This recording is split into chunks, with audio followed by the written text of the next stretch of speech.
three right away. You are now listening to the Insight Fantasy Sports Podcast. Hello and welcome back to the Inside NBA Show. Wednesday's a grit and grind. This is a weekly show previewing the games going forward and helping you win your week. As always, we're brought here today by the Standard Squeeze, Ryan from Astute Newstead, and Bonus Bank. I'm the Super Coach Matrix, and I'm here with the Bull today. Herbie, how are you, mate? Yeah, I'm good, brother. I'm good. It's good to be back in the NBA realm. I feel like I should be here because I did start 0-2, but I'm now 2-2 and I'm rolling. And it's thanks to this boy, Jamie Jaquez Jr. He's been brought onto the team and he's just he's brought me some good fortune. So this is 40 minutes about him, isn't it? Fuck, I didn't expect you to get into business so quickly. Fuck. I just wanted to talk about the fact that I took today off. I went to the NBA exhibit. I got fucking elbowed in the eye socket because apparently I'm a smart ass at basketball yesterday. And then I had a few tins and watched the Philly game today. Had a bit of a punt. Had a few tins with Matty Alley, who did his show yesterday. So I was just asking how you're doing, and you're bringing all this professionalism in. Oh no, that's all right, mate. I'll rein it back. I just want to talk about my boy. He's done me well, so let's get into it. That's cool. On Grit and Grind today, we're going to go through just a little bit of strategy around waiver wires this week. Look, we're going to go through all the hot topics in the 14 games ahead. Of course, Thanksgiving Thursday, which makes it a little bit hard with the waiver wire pickups. I'm just going to cover a couple of the stupid things you've messaged me today in a bit of a deep dive and discuss why Matrix is the superior Madden player. And then we're going to go through transaction trends. So, look, I'm pretty excited to get into it today.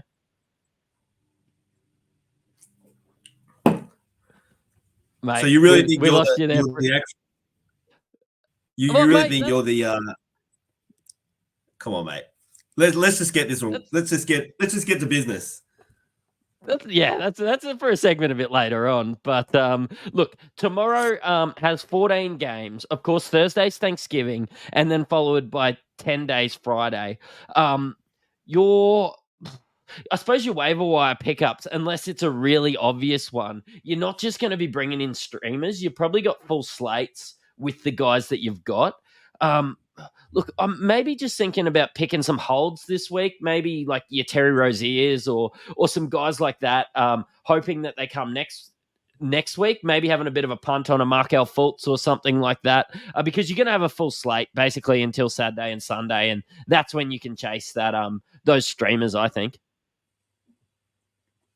Yeah, 100%. I think this year's been a bit of a weird season. I don't know about you, but I have been not bringing as many guys in as I was the previous seasons. I don't know what it's been, but yeah, the team's been pretty settled on both of my teams, and I'm sure all your 72 teams are pretty settled as well. Yeah, look, it's only 8, so I do get the occasional day. I still think the perfect amount is about 4 or 5. I'm doing a few too many at the moment. But look, let's just duck into some game previews, hey, mate? Let's do it, mate. He's heating up. Mate, the previews here are brought here today by Bonus Bank. But let's just duck straight into them. Let's go Washington Wizards versus the Charlotte Hornets.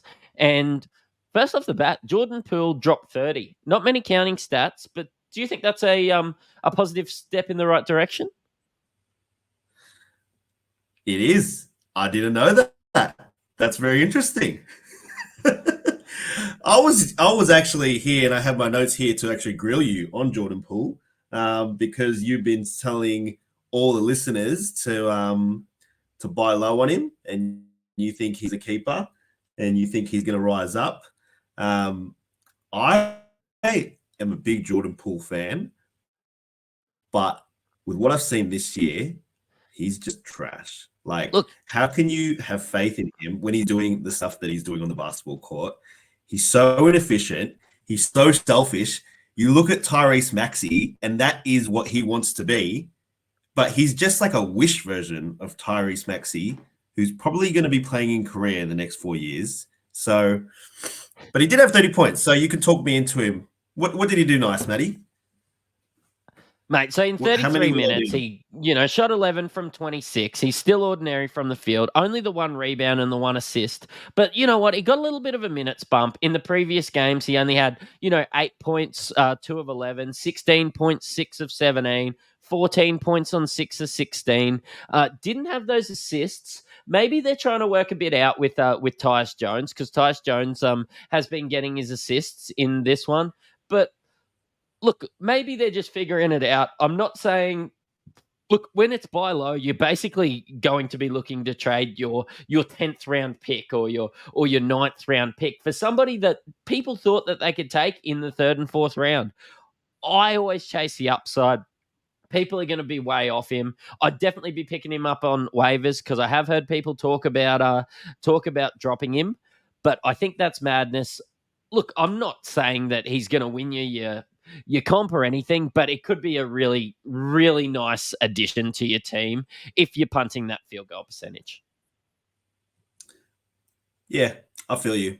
It could be a goal, but I do think he's still trash. So it's a watch this space, I guess. But yeah, I would look. I have the exact same attitude like you, the same mentality like you. Buy low, but then the more and more I was watching, the more and more I just was like, this is just not turning around.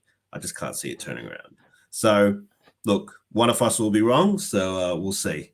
We'll see who it is. Mate, we've got 14 games, so I just want to touch one thing on the Hornets. LaMelo's been absolute fire. My title on mine was LaMelo balling last episode, but that rotation with Bridges back, I want to have a bit of a chat about.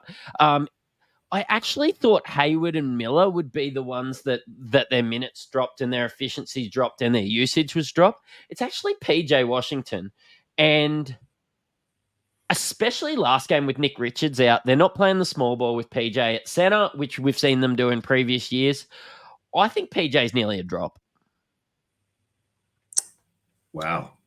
Look, it's going to be interesting. I think that you said that you had a bet with a friend with Miles Bridges and how many minutes he's going to play his first game back. And he played like 35 minutes or whatever it was. And then I actually watched him couple of games ago and had him in a little multi, and he's just kind of everywhere. He's looking good. So he's got a bit of a spring in the step, and yeah, he just adds another dimension to that team that PJ was really filling before. So yeah, it'll be an interesting one. But yeah, if Miles Bridges is around in your league, he's definitely a look to bring in. What's he at percentage wise? Well, it was 70% the other day when I had a look, but I don't know. I think he's going to be picked up by now, but there could be still some people out there that think of him as a streamable option. I think he's a season-long keeper. And you could just, chuck a trade offer out, just see what they think, hey, mate. Yep. Can't disagree with that. Mate, We've got 14 games. We're going to get through this one relatively quickly. Jokic had a bit of an ordinary game. I believe he got ejected in the last one. I'm going to look for him to bounce back. Outside of Reggie Jackson, there's not too much I want to look at from Denver. But with Fultz out, I think Jalen Suggs and Cole Anthony are rosterable with the current rotation. It's pretty funny because I picked up Cole Anthony in one of our leagues, and he's been really good. And I did have a cheeky bet on him for sixth man of the year because Orlando did start off pretty well, and he's been a bit of that spark plug off the bench, which kind of suits his personality because he's a bit wacky and wild, and he just comes in, gives them energy. Suggs is someone I'm real high on, not just this season, but in the future. Did you see that what was it? It was against Boston, I think, and he missed a three to tie the game. It was 1 or 2 weeks ago, and he was literally like nearly crying. Like, I've never seen this in a regular season game. He was just nearly in tears that he missed the game tying shot to bring it to OT. When have you ever seen that in a basketball player in the NBA? None of them give a shit. I mean, you know what I mean? It's good that he it's good that he cares. That's Look, what I mean. It's good. It's like a new breed. So he's got that dog in him. He's starting to put up stats. He's starting to get minutes. I think, and that Orlando team is looking really, really good. They're starting to gel really well with France and Paolo. So yeah, I think both of those boys are really good options, especially when you're looking to bring them in short term, just to fill a bit of a gap. Just if Lots of you value there. did look at Cole Anthony today, 15 and 10 with 5 rebounds in 29 minutes. I know that was maybe elevated a little bit by the blowout. I see that Suggs only played the 21 minutes. Still scored 18 and 4 assists. He is, of course, the point guard. But yeah, look, that's the sort of stats that you'd want off someone that you can pick up, hey, in Cole Anthony. Yep, 100%. That's what it is. Mate, let's go over to Brooklyn and Atlanta. The Hawks scored 152 today in a loss, so there's plenty of points to go around. Sadiq Bey and Bogdanovic played 30 and 26 minutes, with a double-double for Sadiq and 26 points for Bogey. Are either of these guys on your radar, even with the emergence of Jalen Johnson? Not particularly. I'm a big Bogey boy. Don't get me wrong, from his sack down days, baby. We miss you, Bogey. We'll have you back anytime. You can replace David Mitchell. I would love that. But yeah, Bogey is definitely one who's a bit of a watch. He hasn't been really available in any of my leagues, so I haven't been able to get him. But he's someone who's nice to have because he is, even from his sack days, he is a playmaker. And if he's not in the starting lineup and if he's running the second unit, he can kind of give you a lot of everything. And then when he is with the starting unit with Trey, he's a really, really good just spot-up shooter. So I'd probably look at him more than Sadiq, just because with me and fantasy, I like to get players that I just actually enjoy. I don't like getting players that I don't like, I try to avoid them as much as I can, unless I'm really forced to. But yeah, for me, it's Bogey. How about yourself? I don't feel the same way because I've got Miles Bridges in my team, and you know what, he's just a shit bloke. But look, yeah, I think either of those are ones that we could look at. Let's have a look at the Nets. Cam Johnson, if you believe in him, could be a buy low candidate. He's been pretty ordinary the last couple. He's actually been being outplayed by Lonnie Walker. Actually, Lonnie Walker's been outplaying Royce O'Neal, Dorian Finney-Smith, and Cam Johnson. He's incredibly streaky, though. Definitely, not a trade candidate, but if he's in your waiver wire, pick up. And I also think Dinwiddie is rosterable just until the second Ben Simmons is back. What do you think about those couple of statements? It's funny because I went to grab Dinwiddie off waivers the other day when I found out about Simmons, and as soon as I went to grab him, I was like, "Oh, should I do this? Should I not do this?" And then as I was going to do it, someone else grabbed him in the meantime, like literally just like right off me in front of the screen. It wasn't you. It was actually Mickey Dell. So and then he had a stinker, and then Mick just dropped him straight away. So he's still there for me if I want him, but he did not really look that good as much as I thought he would of taking the game on. But he's someone who every 2 or 3 games, if he's that primary ball handler, will give you 30 and 8 and 6. You know what I mean? So the upside is there when the usage is there. So he's someone definitely I would look at, definitely when Simmons is gone, because, when the ball's in his hands, he can produce. Let me check some stats at you. In the last 5 games, he scored above 10 points in all of them. And we're not talking, tremendous upside, but he's off your waiver wire. So he scored over 10 points in the last 5. Here's his assists: 3, 9, 7, and 5 in the last couple. Always getting 4 rebounds, and and he did blow up for 29 in the other day in a 38-minute game. It was he's the 120th ranked player. Look, maybe not tremendous upside, but you know what? If you're chasing assists and points, pretty handy. Yep, right, agreed. Let's duck into the Bucks and the Celtics. I've only got one thing on this: is that Jaylen Brown could be a buy low candidate. Because he's been basically ordinary since coming back from injury. But who do you think will win between the Bucks and the Celtics today? Is Jaylen Brown, is he out or is he in? I think he's back in now.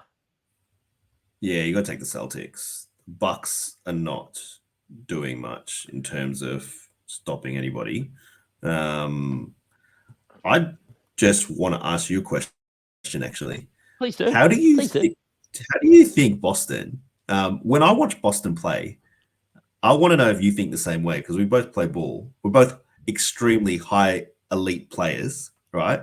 Of our domestic leagues of C or D grade. For me, it looks like they need to trade Brown, and I love Brown. I love him. I think he's an absolute star. But when I see Tatum and Brown playing together, I see them never wanting to pass the ball to each other. Like they take the ball in ISO, and it's just like dribble, dribble, dribble, like a fadeaway, midway shot or mid-range shot.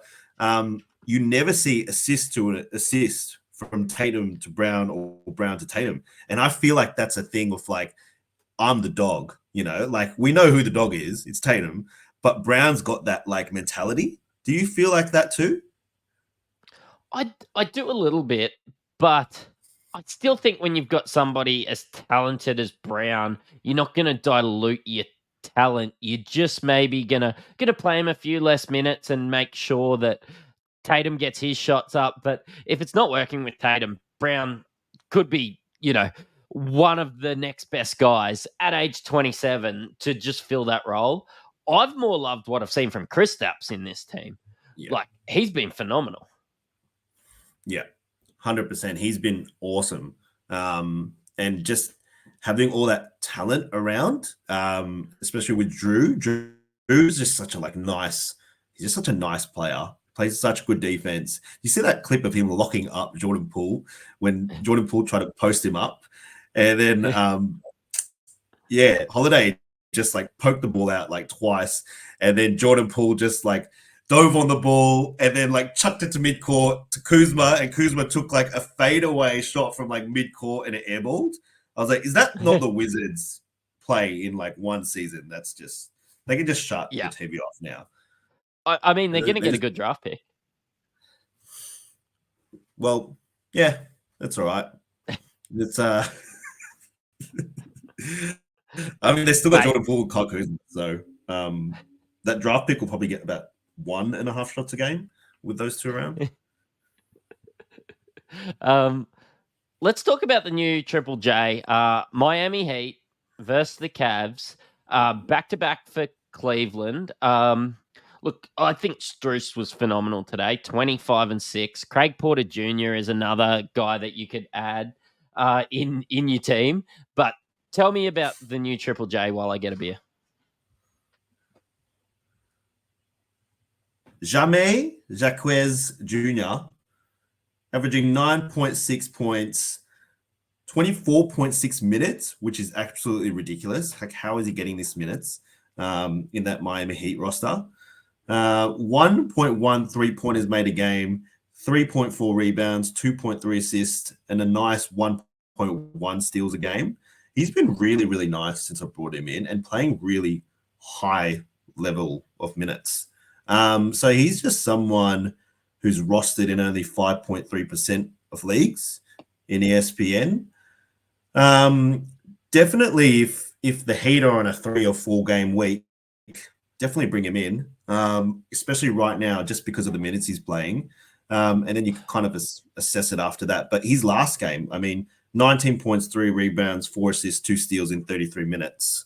Who's he actually taking the minutes off? I don't even know.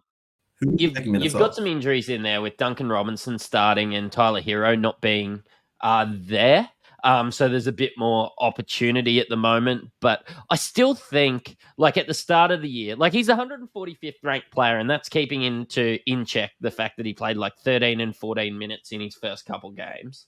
I think he's going to get that bump and maybe play that late sort of 20s, mid 20s when if everybody's healthy on the Miami Heat, because they are a bit of an older team, aren't they? Yeah. Well, they still got 76-year-old Udonis Haslem running around, don't they? So, You know, at the NBA exhibit today, did you know Udonis Haslem has the most rebounds out of any Miami Heat player ever? of course I knew that. There you go. Yeah. Yeah, I'm just Yeah. double checking you did. I thought you would. Oh, Talking yeah, I about brought that Craig up in the meeting this morning. Yeah. Um, talking about Craig Porter Jr., I've never added a person in any NBA fantasy league called Craig. It's actually my father-in-law's name, which puts me off this one a little bit. But Craig Porter Jr., 27 minutes in his last one, 12 and 9 assists, 21 and 4 the game before, and 12 and 5, and looks really good out there. I sat there and watched the whole game today. So, What's his ceiling? I don't know. Like, it's probably like being an NBA player. He's probably built a bigger house than me. Like, my ceiling's about 2 meters 30 centimeters. But I reckon just being the size that he is, and like he's like a 6'3" guard, I reckon he's probably a little bit taller. But let's go into the Raptors. You just said versus the Pacers. customized. You just said customized. Yeah, cool. Raptors versus the Pacers, back to back for both of these teams. Could be anything. I've seen the Raptors blow people out. I've seen the Pacers blow people out, and then them being blown out. Look, there's big minutes for starters today on either team. Halliburton's been an MVP candidate, dare I say? That's to say, but yeah, I guess so. Look, I know you're a Kings fan, and look, I actually want to do a deep dive about how much better De'Aaron Fox is without Halliburton shortly, one day with you. But we won't do it in our first weekly episode together. But look, there's not too much that could be waiver wire, but should just be a really good game. Yeah, two fun teams. Raptors had a bit of a resurgence with Pascal lately. So that's been nice. It's been nice to see Pascal lift and Scotty kind of chill out a bit because of my early season trading, which I did, which I really, really regret, of trading Scotty Barnes before the season started. And it was just to a friend who I just did it just because he was just like, I love him. And I was like, well, I love him too. And then I just ended up doing it. And he started the season just like 25 points, like 15 rebounds, 12 assists. I was like, this is ridiculous. What is going on here? But he's kind of tailed off a bit, but he still looks really, really nice. I like that Raptors team. They've got a lot of length on defense, and I think they can really worry some teams with that length. You saw it against the Bucks, I think it was 1 or 2 weeks ago, where they're so good at clogging the lane with their length and the defenders that they have. Giannis was really, really struggling against them. So it was just one of those teams that I think if they're, outsiders against a team, they're really, really good value to back as well, just because they're that type of team that can just lift, kind of out of nowhere. So, and the Pacers are the same. They've been really exciting.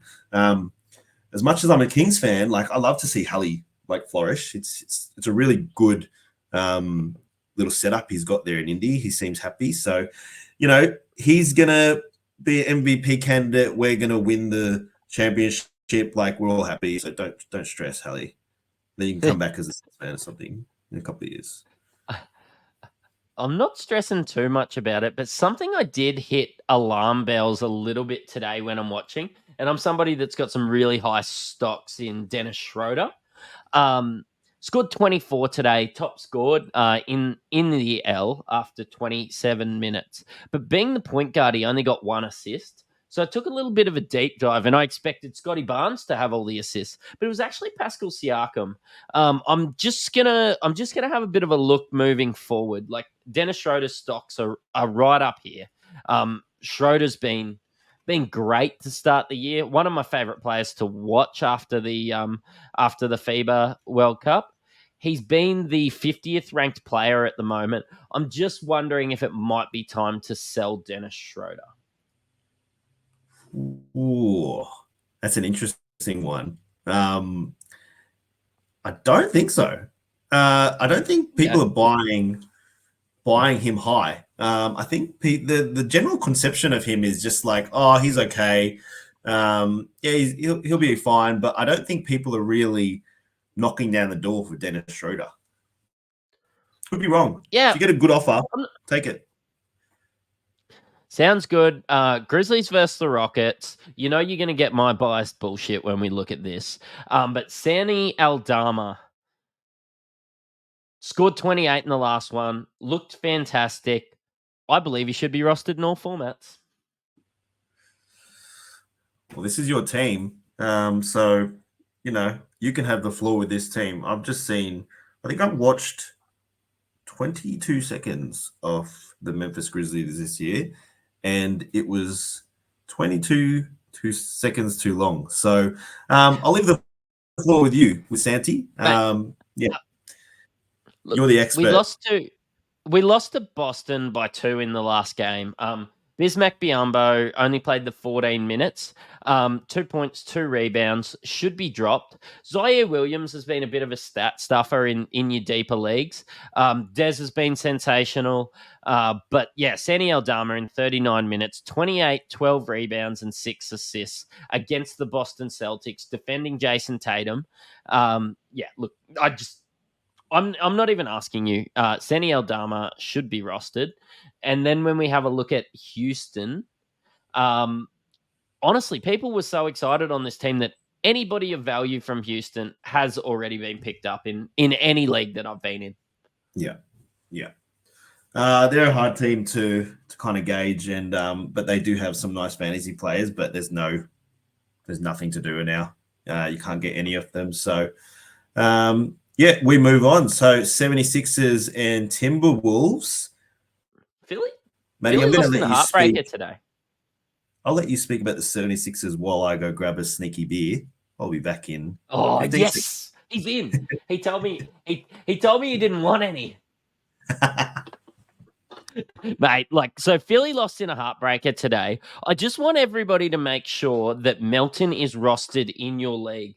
Don't just assume that Melton's rostered, because he is only rostered in 76% of leagues. So obviously that's 1 in 4. Look, I could talk till the cows come home about how good Philly have been, how good Maxey is, how good Embiid is, but Melton's probably the guy that you could add. I don't really like Batum. I don't really like Rocco or Morris or any of those additional guys. Everything's going through Maxey. Everything's going through Embiid, and Melton's been really good. The Minnesota Timberwolves, they have surprised me all year. But this is probably going to be one of the games of the round. I don't know if Toby will be able to keep Cat in check. So obviously Embiid versus Rudy is going to be a fantastic matchup. You're going to have your Mike Conleys, old man versus the new, the little bit of the changing of the guard between Conley and Conley and Maxey. Edwards again. I'm not sure if we're going to be able to find anyone to match up on him. Not too much to look at from a waiver wire pickup, but I am just really excited to watch that matchup between where I see Cat taking on Tobias Harris. Look, we can probably leave that one. Let's just go into the Kings and the Pelicans, where the Pelicans absolutely pumped the Kings last week. I do expect them to bounce back, but who are we looking at from the Kings, man? Oh, I think Malik Monk. I've really liked what he's been doing lately, being that spark off the bench. And then they're kind of making a decision with him towards just to see how he goes. And if he gets hot, then he stays with the starting unit to close out the game. So what we've been seeing a lot is Murray has been fluctuating. So he's been having really, really good game shooting, and then he's been off. And then Herder has been the same. So he started with a few 20-point games, which came out of nowhere, and then has kind of tailed off a bit as well. What I will say is Fox has had a different mindset this year. I don't know if you've realized it as well, but last year I think he let the game come to him a lot and he wasn't as aggressive. This year, he's just in like full on attack mode. He reminds me of like when I was in the 2K leagues using Fox and I was just smashing R2 and getting Fox to the hole. This is De'Aaron Fox. He's doing how I play with him in 2K. So he's just dropping 36, 8 and 8. Like he's kind of reminding me of a Donovan Mitchell who's just like really, really dominating games, but it's working with the Kings. So I think that's what's needed. And he's elevating himself. And I think he'll be, if he keeps this up, he's for sure an MVP candidate if the Kings are a top 3 or 4 seed. What worried me was how bad he was against the Pelicans, but I'm just going to chalk that down to a bad game. 2 of 12 from 3. He's been shooting it at a really high clip actually in his last 3 games, 6 of 10, 5 of 11, which isn't something we've seen in the past from De'Aaron. Maybe he's just elevated his game a little bit. I'm enjoying the 7 assists a game. But yeah, Fox has been great.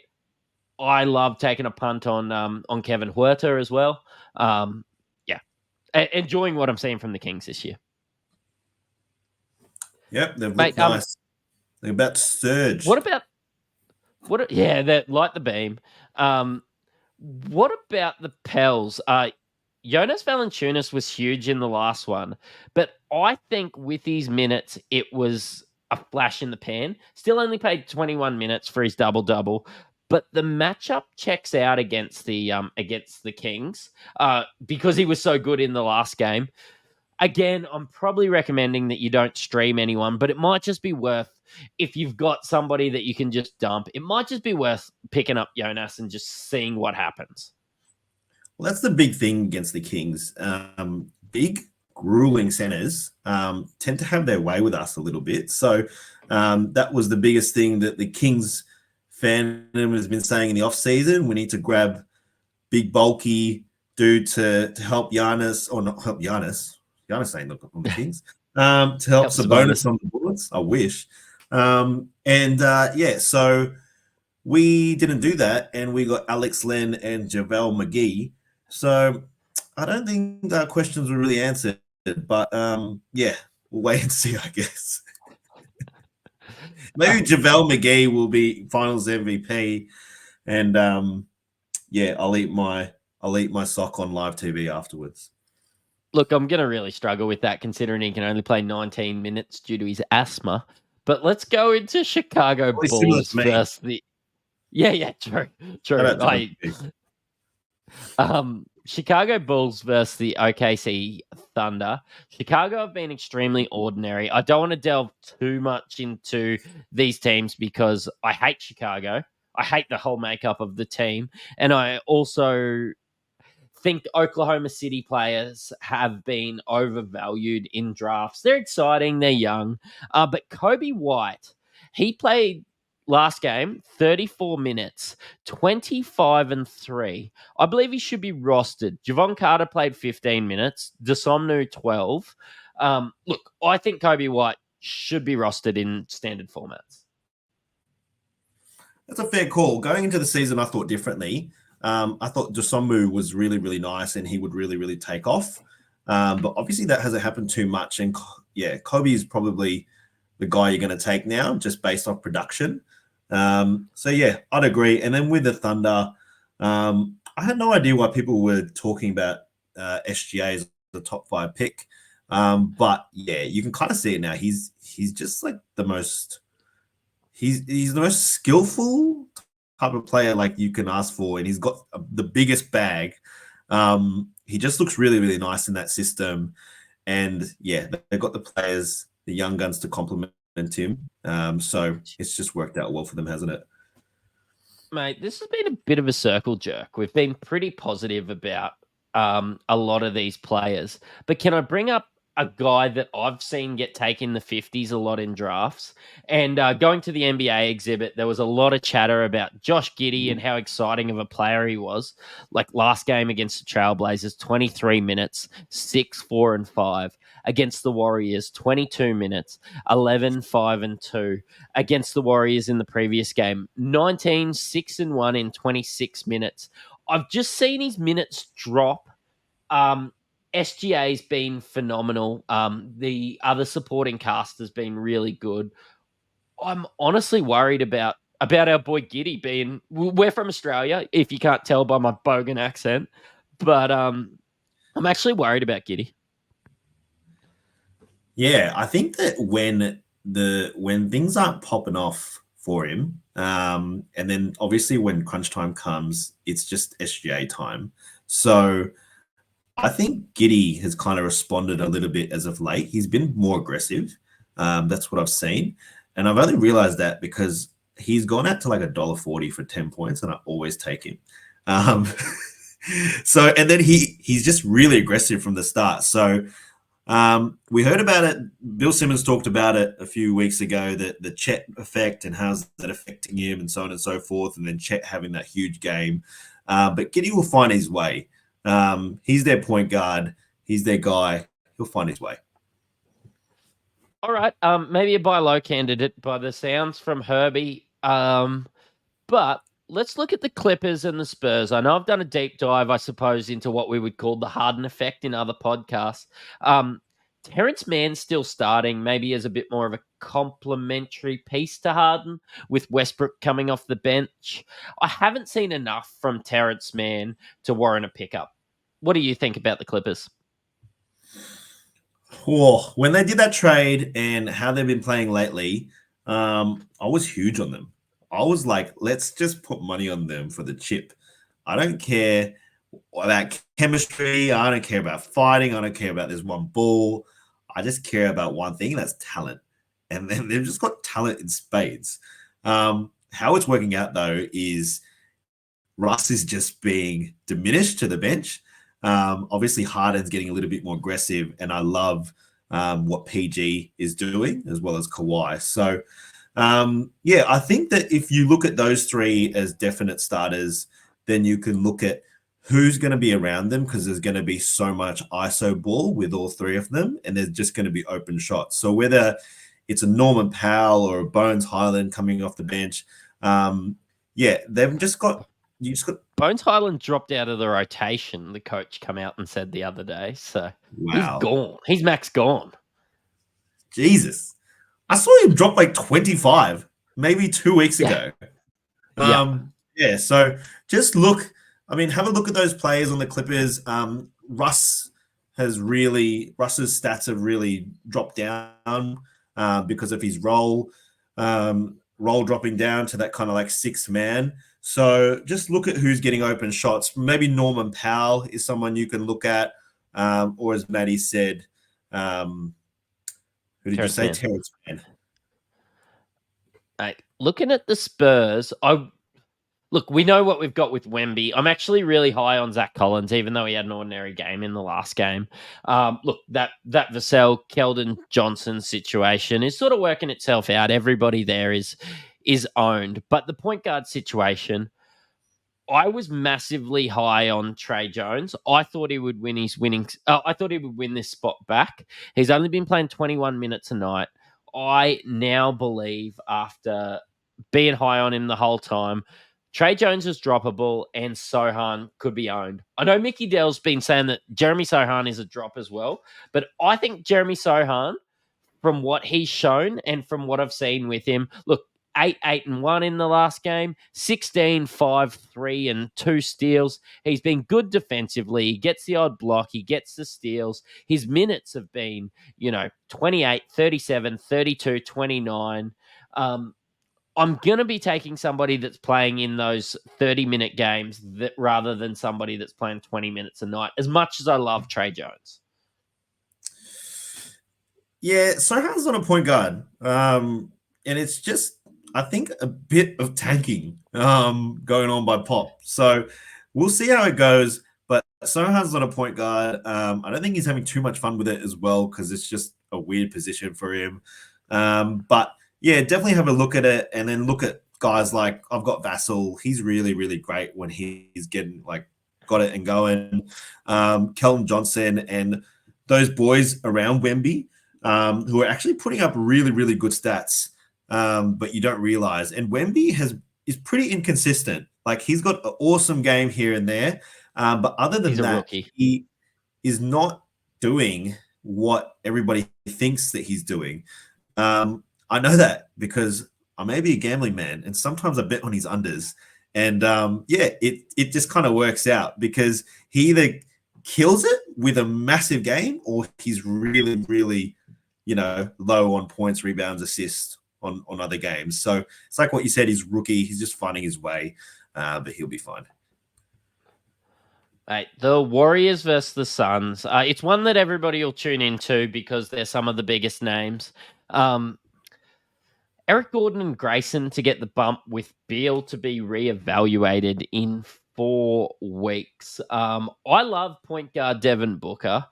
Eric Gordon and Grayson were both pretty ordinary today. I think if one of them gets hot, they'll be the one that you want. It's hard to, I suppose it's hard to pick because I think that they'll try those couple guys and just see what works out. Mate, I'm telling you, the way this Suns team is playing, like they are looking so effing good. Can I swear on this potty? Yeah, go for it. They're looking so fucking good, Matt. Like, what the fuck? Honestly, for fuck's sake, it's crazy. Look, I look at that team and I'm like, it's actually working out so well with them both, right? Booker is really, really natural in how he plays and just finding players. So what he does is he's really good at breaking down the defense, getting into his spots, and then the defense kind of collapses on him. And then he can just find open shooters everywhere. So Eric Gordon's been a beneficiary of that. And then KD is just KD. He just gets hot. And what I love about KD is he just makes the right play every time. Like you see him get the ball in the post. As soon as somebody comes over to double, he's already, hit up that spot up shooter. And yeah, Eric Gordon is just having like a monster season because of it. So he gets the ball in the 3 and he takes the 3 and he's a really awesome shooter, or he drives to the hole and he gets buckets because he's a good finisher too. So they're a team that I think is a real watch for how Bradley Beal fits into them, because if he fits well, then they'll be so hard to stop, come finals time or come play-in time. Mate, what if I told you that Kevin Durant in his last 2 games has 18 assists? He scored 31, 38, and 38 in his last couple games. Should be in the MVP talks. So just ride that out. I know that people were getting him in and around that 10 and 11 in drafts. But ducking over to the Warriors, Wiggins was dropped in some leagues, and I think CP3 and Wiggins have been getting that bump with Dre out. I don't expect Wiggins to be as bad as he was in the start of the season, but I think CP3, and the boys alluded to it in yesterday's podcast, CP3 could be a guy that you trade out once Dre gets back. Look, I've liked what I've seen from CP3 and Wiggins with Draymond out. But once Draymond comes in, we all know that the ball flows through Draymond. And look, Curry's going to do Curry things. Draymond being out, CP3 and Wiggins have been getting the bump. Enjoy it if you own them, but maybe you could try and trade out of them. Yeah, and I think you need to look at someone who was really high going into the season with, which is Kuminga. He's a real candidate to take over Wiggins' spot in the starting lineup just because of how much Wiggins has struggled. And it seems like he's lost his confidence a little bit. Same as Clay. Clay is just bricking up just these really shitty shots. They're not dropping and it's just not looking good. So yeah, they're a team to really look at who's coming on board and who's stepping up from the bench. What are your thoughts on them, Matty? Who do you think? Do you think Wiggins is a lock, or do you think we should drop him, or what are your thoughts? I think I've actually picked up Wiggins off the. There's Josh handing me a beer. What a ledge. I think Wiggins. I've actually picked him up off the waivers in one league. I've held him in other leagues. I think Wiggins will work it out. Look, could be a little bit of bias from me. I've got a signed Wiggins jersey and shit in the back here, but so maybe I just don't want to see all my memorabilia be worth 25 cents. But when you start seeing me wear a Wiggins jersey on the podcast, you know I think he's a drop, a signed Wiggins jersey. But I just think that he can work it out. I know that all the articles, and it's hard when you're the Golden State Warriors, all the articles are trade Wiggins, get a better trade piece. But CP3 probably hasn't been the best fit when everybody's been healthy either. I think that if Wiggins is on your waiver wire, pick him up. I don't think that he's a drop. I think he's too talented to. He's only 73% rostered in Yahoo. Still playing 30 minutes a night. Look, 12, 4, and 3 is rosterable. 31 points in the last game with 3 assists. His percentages have been ordinary, but I think that he'll come good. So just hold tight with all your Wiggins boys. We'll get wiggy with it. So. Let's go to Utah and Portland Trails Blazers. And Brogdon was back today. And I've picked him up on waivers in a lot of leagues. I implore all of you guys to have a look. As long as Scoot Henderson's out, Brogdon is rosterable. Yeah, I agree. I watched a little bit of the game today. So, yeah, it was interesting to see. He does look decent. But on the other side, Utah, what is going on in the city of Utah? This team just looks trash. Yeah, look, here's my point for the weekly reminder that John Collins is a gun. I've just got that in my notes. I actually copped so much shit on the internet for tweeting out that John Collins is better than Walker Kessler, and I just want to know where all you people are. I just want you to slide back into my DMs because John Collins has been great. Look, Sexton hasn't been good. You've got your Taylor Horton Tucker experiment. Keontae George should be rostered. I think that he's been good for Utah, but we're in rebuilding phase when it comes to Utah, aren't we? Yeah, 100%. And yeah, Larry Markkinen and that whole team has kind of looked really, really off. I don't know if it's the rotation or just, I don't know, everyone kind of expecting them to be good this year. But they've looked really just not there. I think they got beaten by like 32 points today by the Lakers, which is ridiculous. How about the Trailblazers, mate? Anybody from the Trailblazers you're looking at?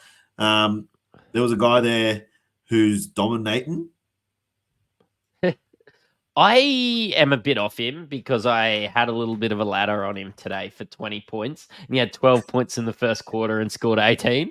So, look, I'm not the best person to ask about the dominating today because I'm...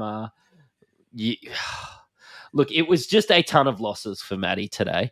But I like what I've seen from Jeremy Grant. I think Shaden Sharp should be rostered.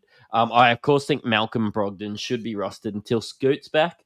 I am hiding Anthony Simons in my IR in a couple leagues. Now's probably the point that you start to look and stash him in the IR, especially when you've got days this week where you're going to be full anyway. You can probably, even in comps that you don't have IR, start to add him, just see how an injury update comes towards the end of the week and see if he could be back the following week. Now could be the time to move on Anthony Simons, even though he's not going to play probably in the next week. Yeah, I've got him in my IR, and I'm just sitting there waiting for him to come back. I think when he does come back, he'll be really, really good value. But he has also got Grant, who's playing really, really well, who I got as a late steal, which was really, really good. And he's just been balling. So, yeah, 26, we move on. 6 and 4 today from Grant. That was pretty good. What do we think about Duop Reith? And I'm going to shout out NBA Australia because they could have the best nickname for Duop Reith. Do you know what it is? No, I don't. The Great Barrier Reef. I just could not. I saw that and I just lost it. So shout out to our boy at NBA Australia. I know he's a big fan on the ball page. So look, I move Surely, on, if but that's that not was copyrighted, fantastic. if that's not No, copyrighted, no, Inside Fantasy it's not. Sports are going to make a Great Barrier Reef T-shirt. Yeah, look, If anybody wants one, it could be our next Insight shirt. Let's go into Dallas versus the Lakers, and I hate talking about the Lakers. Cam Reddish came back to earth today, and you wouldn't be mad to drop him. But I think Kyrie is someone that you could look at trading if you own him in leagues. I think he definitely is second fiddle to Luka. It's probably what we expected, but I expected more. yeah, that's a fair call. Luka's been Luka. Kyrie has, done pretty well, but he's second fiddle. But Luka is just putting up crazy stats. It's his team. And yeah, I was really, really high on Luka at the start of the season. And with what he's doing, it is showing. Is there anybody else on the Mavericks that you kind of like? Tim Hardaway Jr., Josh Green. I know that your favorite player who you visited for a private workout is Maxi Kleber. So what are your thoughts on them? I actually really like watching Derek Lively play. Look, maybe not completely rosterable. He's about the 110th best player at the moment, but I think his minutes will ramp up. I was actually really excited to see um, Raquan Holmes come across and play, but it's Derek Lively's world. We're just living in it.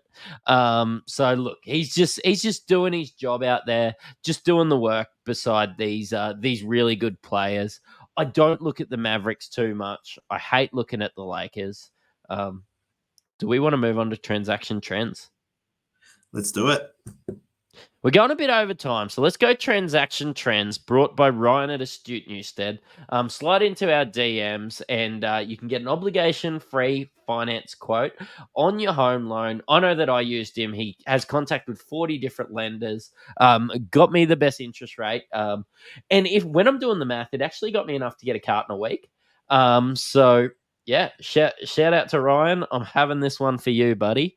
But having a look at transaction trends, I'm just going to refresh it while we're here. Malik Beasley is the most brought in player this week. I've been looking at him all the preseason. In his last 4 games, he's played over 30 minutes. Maybe you're not looking at Malik Beasley, but can you see why people are adding Malik Beasley? Yeah, I can. I liked him from quite a while ago. But he wasn't quite fitting into that system. But he's really got into his groove the last couple of weeks.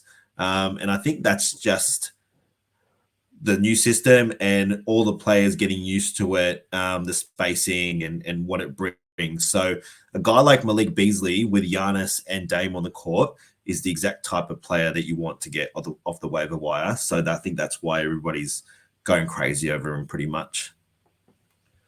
Mate, we've already covered Craig Porter Jr. We've got 1,500 people adding Craig Porter Jr. in the last couple of hours. I definitely understand it, even though I can't get around adding a man called Craig in your NBA fantasy comp. Somebody that does sound like they deserve to be on a team. Your boy, Jameer Jaquez Jr., 1,350 people adding him this week. We've delved into him.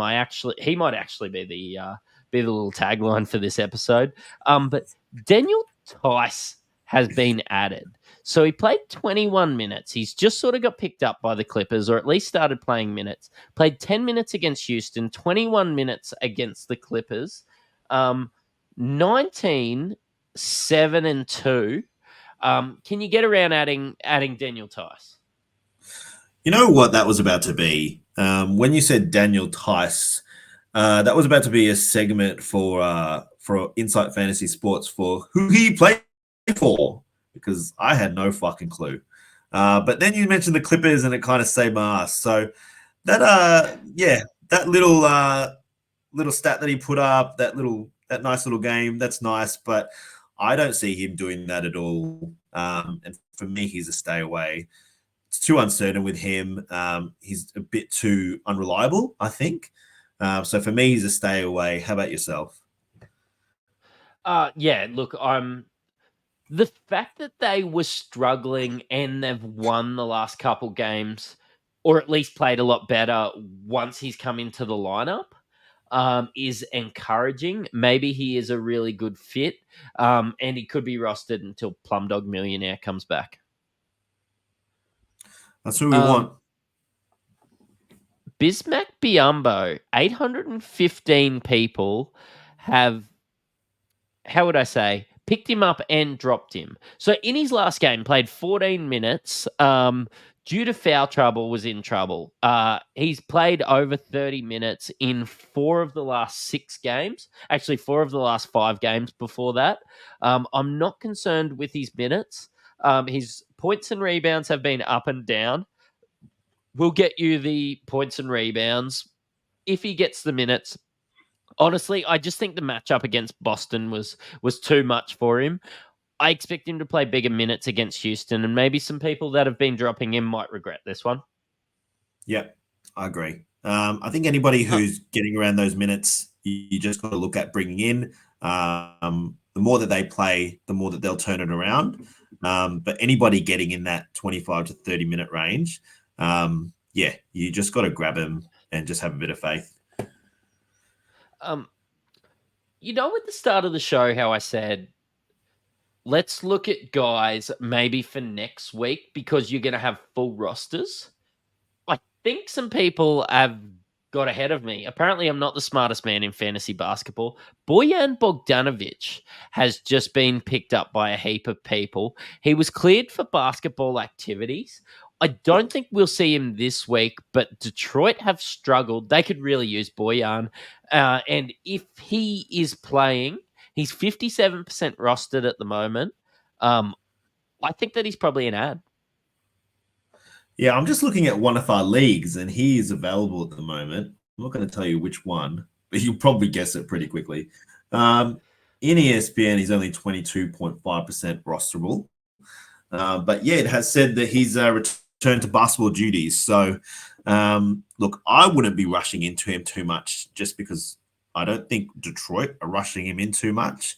Do they want to win a lot of games this year? I don't know. And they've already got off to a pretty stinky start. So, just because he started basketball activities doesn't mean necessarily that he'll be in. So, let everyone rush into it and then get your W's while they do. Mate, I'm going to gloss over the next couple because I think we've gone a little bit over time. Norman Powell has been added. He's played 30 minutes in the last couple games, 19 points in the last one. And Bilal Coulibaly from Washington, 25% owned. 718 people have been adding him. I think if he can get above that 30 minutes a night, he's rosterable. But I did see him play 25 minutes in the last one and sort of, 12, 1 and 2. I think that they'll throw him out there if they're struggling or if they're getting blown out, which could be happening a little bit in Washington. Just play Jordan Poole and you'll be blown out. That's all you need to do. Mate, at the start of the show, I did allude to the fact that I was better than you at Madden, and that we would cover this towards the end of the show. Look, I've got some questions for you. Can you tell us about Nutri-Grain Choc Melt and why the fuck are you having cereal for dinner? Soon you'll be telling me sushi is just a fucking lunch food. I'm so off you. Look, I don't know if anybody's had Nutri-Grain Choc Malt, but I just had it for the first time tonight, and it's pretty fucking amazing. So it's pretty much Nutri-Grain, normal Nutri-Grain, but then the milk, when you drink it at the end, is actually, it turns into chocolate milk. So if you want the best of both worlds, you want a chocolate milk with Nutri-Grain, it's kind of revolutionary. So you just got to do it. You just got to get it. And Maddie, maybe we can get a bit of sponsorship here. Look, so I have had a little bit of a look just then. Is Nutri-Grain, because obviously this is an NBA podcast, and look, we're getting through the dregs of the podcast at the moment. Those chocolate milk dregs at the end of your cereal.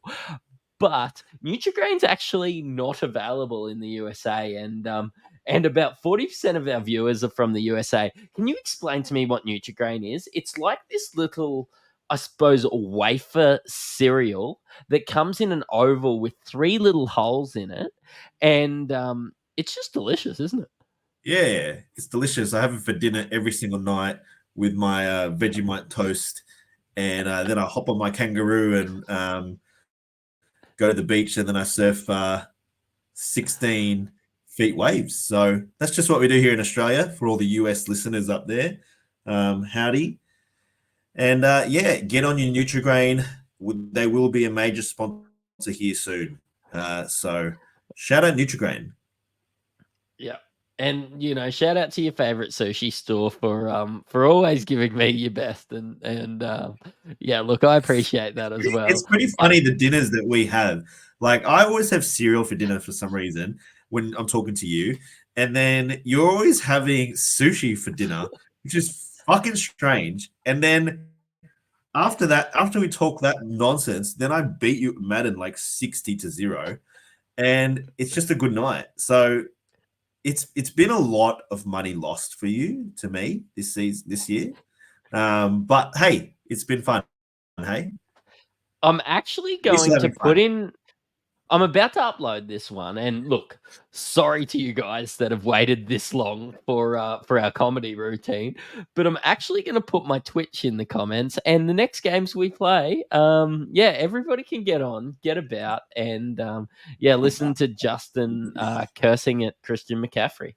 Look, let's do this for the listeners. I think whoever is the loser of the next game has to scull a beer at the start of our podcast and then do the intro. I think that's the best thing that we can do. Do Do you it for the really think listeners. I'm worried?